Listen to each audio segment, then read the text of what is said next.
মকৰ ৰাশি জাতক জাতিকাসকলৰ জুন মাহৰ সম্পূৰ্ণ ৰাশিফল সিদ্ধান্ত আজিৰ ভিডিঅ'টোৰ যোগেদি জানি লওঁ আহক। 1 জুনৰ পৰা 30 জুনলৈকে আপোনালোকৰ দিন কেনেধৰণে পাৰ হ'ব আৰু কি সুযোগ সুবিধা লাভ কৰিব পাৰিব। সলনি হ'ব আপোনালোকৰ ভাগ্য, গ্ৰহ নক্ষত্ৰৰ বিশেষ পৰিৱৰ্তন দেখিবলৈ পোৱা যাব। বুধ, মংগল আৰু শনিৰ শুভ প্ৰভাৱ পৰিব আপোনালোকৰ ওপৰত, যাৰ ফলত কৰ্মজীৱনত আপোনালোকে পাব সফলতা। ঘৰলৈ প্ৰচুৰ পৰিমাণে অৰ্থৰ আগমনো হ'বলৈ ধৰিব। আহক তেনেহ'লে এই ভিডিঅ'টোৰ যোগেদি সবিশেষ জানি লওঁ। যদি ভিডিঅ'টো ভাল লাগে লাইক এটা কৰি আমাৰ মনোবল বঢ়াব আৰু আপোনালোকৰ বন্ধুবৰ্গৰ লগত শ্বেয়াৰ কৰি তেওঁলোককো উপকৃত কৰিব। মকৰ ৰাশিৰ জাতক জাতিকাসকলৰ কাৰণে এই জুন মাহটো অনুকূল হিচাপে পাৰ হোৱা দেখিবলৈ পোৱা যাব। এই জুন মাহত যোনসকল লোকে জন্মগ্ৰহণ কৰিছে বা যোনসকল লোকৰ জন্মৰ মাহ হয় তেওঁলোকৰ কাৰণে মধ্যম ফলদায়ক বুলি কোৱা হৈছে। এই জুন মাহত শনি, স্বামী, মংগল অৱস্থাত থাকিব আৰু যাৰ ফলত আপোনালোকে বহুকেইটা সুযোগ সুবিধা লাভ কৰিব পাৰিব। স্বামী শনি মহাৰাজাৰ ক্ষেত্ৰত তৃতীয় গৃহত প্ৰৱেশ কৰি থাকিব, যাৰ ফলত আপোনালোকে কেওফালৰ পৰা সুযোগ সুবিধা লাভ কৰিব পাৰিব। আপুনি পৰিয়ালবৰ্গৰ মাজতো সুখ শান্তি বিলাই তুলিব পাৰিব। কৰ্মক্ষেত্ৰত সফলতা লাভ কৰিব পাৰিব। কেৰিয়াৰৰ ক্ষেত্ৰত আপোনালোকৰ উত্থান পতন হোৱাৰ সম্ভাৱনা দেখিবলৈ পোৱা যাব। আপুনি নিজৰ কৰ্মত নিপুণ হ'ব পাৰিব। এই সময়খিনি চাকৰি কৰা লোকসকলৰ কাৰণে উত্তম ফলপ্ৰাপ্তিৰ যোগ দেখিবলৈ পোৱা যাব পাৰে। ব্যৱসায়িক বাণিজ্যৰ লগত জড়িত লোকসকলৰ কাৰণে উঠানমা হোৱাৰ সম্ভাৱনা দেখিবলৈ পোৱা যাব।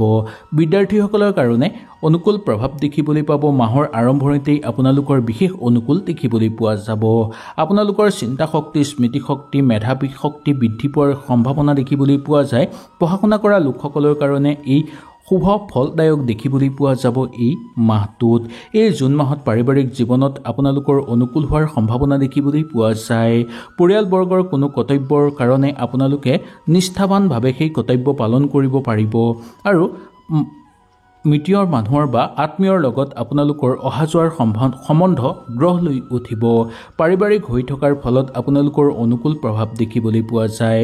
মাজে সময়ে ভাই ভনীৰ মাজত সৰু সুৰা যুক্তিতৰ্ক থাকিলেও ইমান চিন্তাৰ কাৰণ নাই বুলি ক'ব পৰা যায়।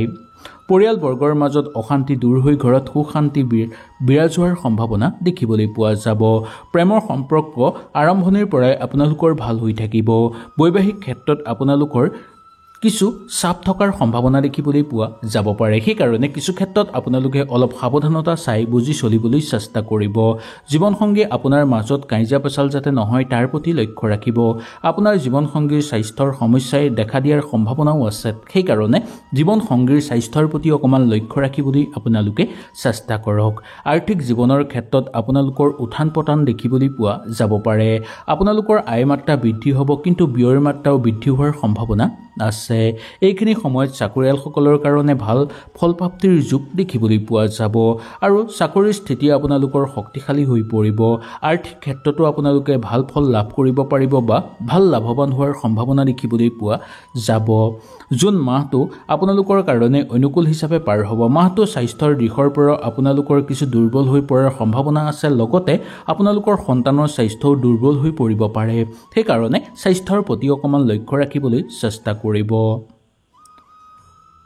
কিছুমান ক্ষেত্ৰত কিছু কাম আপোনালোকে অলাই আথনি নকৰি কিছুমান কামৰ প্ৰতি নিয়ন্ত্ৰণ ৰখাটো দৰকাৰ। খাদ্য খোৱা বোৱাৰ ক্ষেত্ৰতো অলপ সজাগ হৈ আপোনালোকে চলিব লাগিব, নহ'লে স্বাস্থ্যৰ অৱনতি ঘটিব পাৰে। ৰাতিপুৱা সোনকালে উঠি এই মাহত আপোনালোকে ধ্যান কৰিব আৰু ব্যায়াম কৰিব। মানসিক চাপ এনে কৰিলে দূৰ হৈ পৰিব। ইয়াৰ পিছতে ক'ব লাগিব যে নতুনকৈ আপোনালোকে এই মাহত কিবা মামলা মোকদ্দমাৰ লগত জড়িত হোৱাৰ সম্ভাৱনা দেখিবলৈ পোৱা যাব।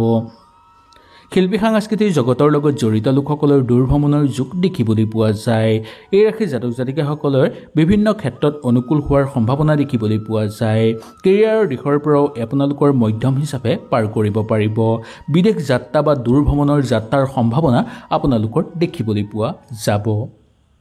ব্যৱসায়িত উন্নতিৰ যোগ দেখিবলৈ পোৱা যাব। ব্যৱসায়িত বিনিয়োগ কৰিব বিচাৰিলেও আপোনালোকে বিনিয়োগ কৰিব পাৰিব। শিক্ষাৰ ক্ষেত্ৰত আপোনালোকৰ অনুকূল প্ৰভাৱ হিচাপে থাকিলেও মাহৰ মধ্যম ভাগৰ পৰা কিছু মধ্যম ফলাফল দেখিবলৈ পোৱা যাব। কৰিবলগীয়া কিছুমান কাম আপোনালোকে এই মাহত কৰি সম্পূৰ্ণ কৰিব পাৰিব। বেলেগৰ কথা আপোনালোকে এই মাহত সমালোচনা নকৰাটোৱেই মংগলময় আৰু বেলেগকো আপোনাৰ কথা সমালোচনা কৰিবলৈ আপোনালোকে কেতিয়াও সুযোগ নিদিব। যদি এনে কৰে তেনেহ'লে আপোনাৰ ক্ষতি হোৱাৰ উপৰিও আপোনাৰ কথা যোনে আলোচনা কৰিব তেওঁলোকৰো ক্ষতি হোৱাৰ সম্ভাৱনা দেখিবলৈ পোৱা যাব পাৰে। শিল্পী সাংস্কৃতিক জগতৰ লগত জড়িত লোকসকলৰ কাৰণে ইমান অসুবিধা দেখিবলৈ পোৱা নাযাব। আপুনি নিজৰ কৰ্মত নিপুণ হ'ব পাৰিব। এই সময়খিনি চাকৰি কৰা লোকসকলৰ কাৰণে উত্তম ফলপ্ৰাপ্তিৰ যোগ দেখিবলৈ পোৱা যাব পাৰে। ব্যৱসায়িক বাণিজ্যৰ লগত জড়িত লোকসকলৰ কাৰণে উঠানমা হোৱাৰ সম্ভাৱনা দেখিবলৈ পোৱা যাব। বিদ্যাৰ্থীসকলৰ কাৰণে অনুকূল প্ৰভাৱ দেখিবলৈ পাব। মাহৰ আৰম্ভণিতেই আপোনালোকৰ বিশেষ অনুকূল দেখিবলৈ পোৱা যাব। আপোনালোকৰ চিন্তা শক্তি, স্মৃতি শক্তি, মেধাবী শক্তি বৃদ্ধি পোৱাৰ সম্ভাৱনা দেখিবলৈ পোৱা যায়। পঢ়া শুনা কৰা লোকসকলৰ কাৰণে এই শুভ ফলদায়ক দেখিবলৈ পোৱা যাব। এই মাহটোত এই জুন মাহত পাৰিবাৰিক জীৱনত আপোনালোকৰ অনুকূল হোৱাৰ সম্ভাৱনা দেখিবলৈ পোৱা যায়। পৰিয়ালবৰ্গৰ কোনো কৰ্তব্যৰ কাৰণে আপোনালোকে নিষ্ঠাৱানভাৱে সেই কৰ্তব্য পালন কৰিব পাৰিব আৰু মিতিৰৰ মানুহৰ বা আত্মীয়ৰ লগত আপোনালোকৰ অহা যোৱাৰ সম্বন্ধ গ্ৰহ লৈ উঠিব। পাৰিবাৰিক হৈ থকাৰ ফলত আপোনালোকৰ অনুকূল প্ৰভাৱ দেখিবলৈ পোৱা যায়। মাজে সময়ে ভাই ভনীৰ মাজত সৰু সুৰা যুক্তিতৰ্ক থাকিলেও ইমান চিন্তাৰ কাৰণ নাই বুলি ক'ব পৰা যায়। পৰিয়ালবৰ্গৰ মাজত অশান্তি দূৰ হৈ ঘৰত সুখ শান্তি বিৰাজ হোৱাৰ সম্ভাৱনা দেখিবলৈ পোৱা যাব।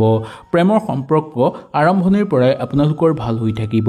বৈবাহিক ক্ষেত্ৰত আপোনালোকৰ কিছু চাপ থকাৰ সম্ভাৱনা দেখিবলৈ পোৱা যাব পাৰে। সেইকাৰণে কিছু ক্ষেত্ৰত আপোনালোকে অলপ সাৱধানতা চাই বুজি চলিবলৈ চেষ্টা কৰিব।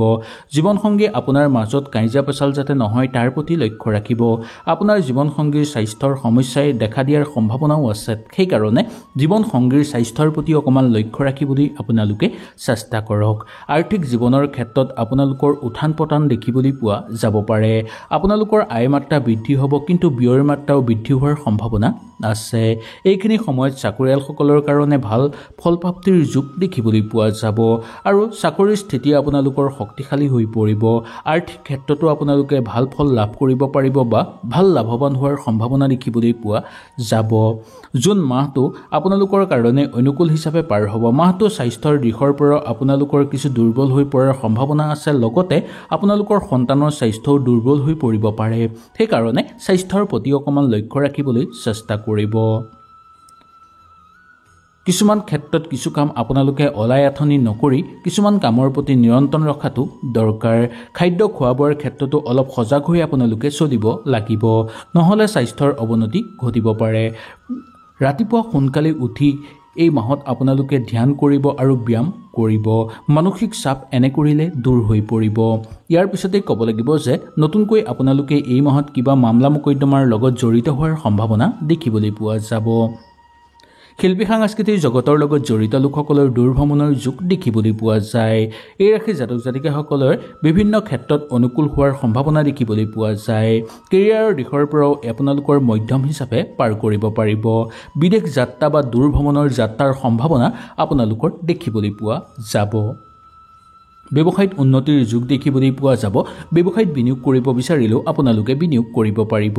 শিক্ষাৰ ক্ষেত্ৰত আপোনালোকৰ অনুকূল প্ৰভাৱ হিচাপে থাকিলেও মাহৰ মধ্যম ভাগৰ পৰা কিছু মধ্যম ফলাফল দেখিবলৈ পোৱা যাব।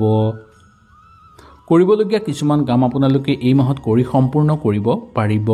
বেলেগৰ কথা আপোনালোকে এই মাহত সমালোচনা নকৰাটোৱেই মংগলময় আৰু বেলেগকো আপোনাৰ কথা সমালোচনা কৰিবলৈ আপোনালোকে কেতিয়াও সুযোগ নিদিব।